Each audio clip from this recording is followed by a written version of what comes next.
What's up, YouTube? It's your boy Maverick Raven coming at you with another video.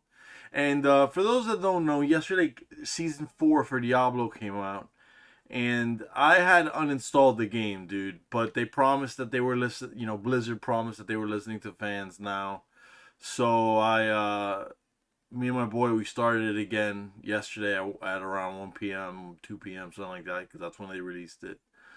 And I'm not gonna lie, bro. It's pretty damn good. It's pretty damn good. It does sound like they've been listening to players. It does sound like they've been listening to players.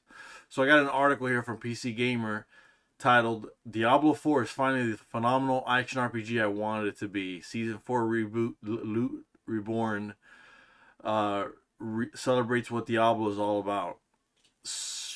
And I'm gonna read it with you guys. You know how it is, uh, from PC Gamer, like I said. But so far, so good, man. I'm not gonna lie. I'm at 72, I think.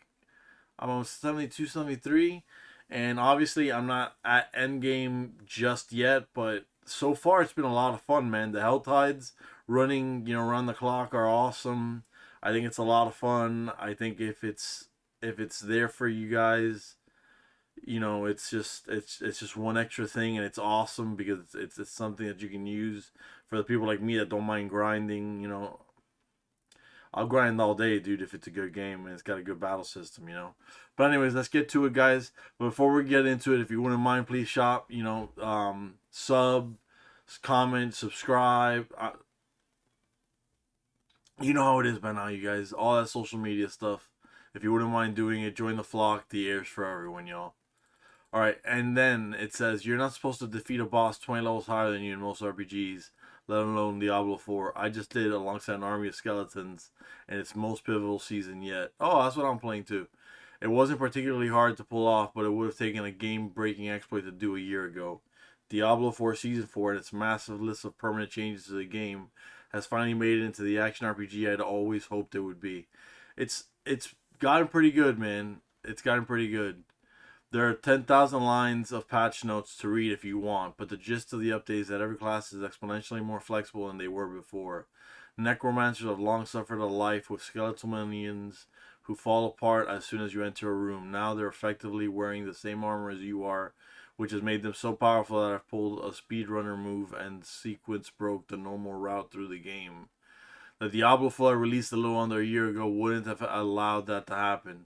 The design emphasized moment-to-moment combat, evading out of attacks, and careful ability usage.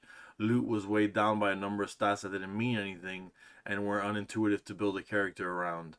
Why would anyone want to be really good at dealing damage to enemies only when they're about to die? While it felt good to dodge roll like I was playing Dark Souls, finding good loot in a game all about it was like solving riddles. Yeah, man, it's true. This is a what my friend will call looter shooter. But yeah, man. So it's all about loot, and it's impossible to find. I remember the last character I played was a druid, and dude, I got him to level 88. I believe it was constantly looking for that damn Tempest roar, and I never could find it. But now things are popping up everywhere for my character. And the stats that are on items, they actually make sense. There's not like they're not gonna drop an amulet for you as a necromancer as an example, and it has strength on it. Doesn't make sense. So they fixed that. That era of Diablo 4 is finally over. It's no longer precious about a healthy balance between mechanical skill and powerful gear. You have control over that now as you pick and choose between loot with stats that clearly synergize with your skills. Within a few hours of starting Season 4, I was torn between adding a stat onto my necklace that made my minion stronger or one that made me run faster. It only makes a small difference in the early levels, but it's a choice that forces you to think about what kind of character you want to be and how you'll have to end how you have to play around when what you're giving up. Yeah, it's true. It's a season of the necromancers and their undead army, so I juiced up my boys in bone. It stung a little to not have that boost in movement speed, but my stronger minions trivialized the boss I wasn't supposed to kill at such a low level. There were a few close calls where a little extra speed would have let me walk out of the telegraphed attack, but while I focused that on that, my skeletons demolished the boss in under a minute. Diablo's finally back, huh? A good action RPG should let you feel like you're breaking the rules and give you plenty of opportunities to change your mind on how you want to do it. Season 4 is focused on Helltide's open world events that dump high level demons into a region every hour is built to surprise you. Helltides have always been Diablo 4's best feature. They bathe an entire area of the map in blood and possess NPCs in nearby towns to get on their knees and worship the demons. Monsters are everywhere and are always slightly higher level than you, making Helltides just tough enough to keep your attention as you roam around collecting currency to open loot chests. Season 4 lacks a unique mechanic that empowers your character like the robot spider from Season 3 or the vampiric powers in Season 2. Instead, your job is to help a group of mercenaries from Diablo 2 defend themselves from the Blood Maiden, a new summonable boss in Helltide. Your reward is a bunch of caches filled with gear that you normally find at max level. I got my hands on a ring that automatically casts Corp Explosion and a few others on my Necromancer. I wasn't planning on using that skill, but when life hands you an absurdly powerful unique item, you change your plans and make use of it while you can. I was overwhelmed with a pile of legendary items I could bend my build around, and to me, that's exactly the kind of problem you should have in an action RPG like Diablo 4. Nobody wants to be forced into playing the most successful leveling build they read off as a guide. Everything should be strong enough for you to experiment. If there was one critical issue with loot before Season 4, it was how long it took for your gear to enable an actual build. Yeah, the leveling process was a desperate search for multiplayer pieces of loot with the right stats to make a build smooth enough to use. In Season 4, every build works while you're leveling up, and individual pieces of gear can augment it with skills you might not have otherwise used.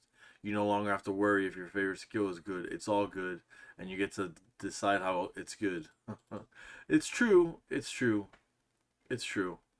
Diablo 4 at launch had so much potential to be a game that celebrated playing with every toy in the sandbox and letting you embody the fantasy of its classes. Its obsession with its own past, specifically Diablo 2, buried the joy of creating your own hero of Sanctuary. As Blizzard has put in the work over the last several months to transform its core systems, I've come to appreciate the ways that original philosophy anchored the game to a muted aesthetic that let its classes and monsters stand out.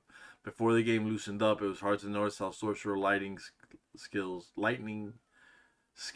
crackle and leave trails that look like they're animated at a low frame rate, giving it an almost retro feel. That's what I should say, anyways.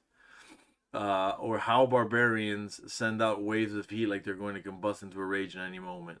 All of these things deserves to be in a game where you got to feel just as cool as it all looked. Diablo 4, I'm happy to say, is finally that game.